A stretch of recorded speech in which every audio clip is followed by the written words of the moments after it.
સંસ્કારી નગરી વડોદરામાં પહોંચી ગુજરાત ફર્સ્ટની સવારી। એક માં પોતાના દીકરાને જેમ દુલાર દે ને એમ વડોદરાએ મને દીધો। ભાજપના ઉમેદવાર ડોક્ટર હેમાંગ જોશીએ વિપક્ષ પર તાક્યું નિશાન। એટલે કોંગ્રેસને લઈને એ પોતાની જે વિચાર શક્તિ ગુમાવી બેઠેલું છે। અત્યારે ભાજપ અબકી બાર 400 પાર કરવાનું છે। તો દબંગ નેતા મધુ શ્રીવાસ્તવે પણ મતદાન પહેલા કરી મનની વાત। મધુભાઈ જનતા વિશે શું વિચારી રહ્યા છે કે મધુ શ્રીવાસ્તવ આ વખતે કોની પડકે છે? સારો કામ કરનાર ઉમેદવાર હશે તેને તન મન ધનથી સહકાર આપવાનો પ્રયાસ કરીશ।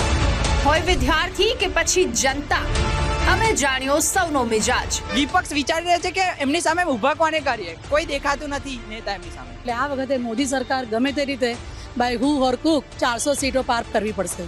જો મોદી સાહેબ ના હોત તો કદાચ આપણી પરિસ્થિતિ બહુ જ ખરાબ હોત અત્યારે।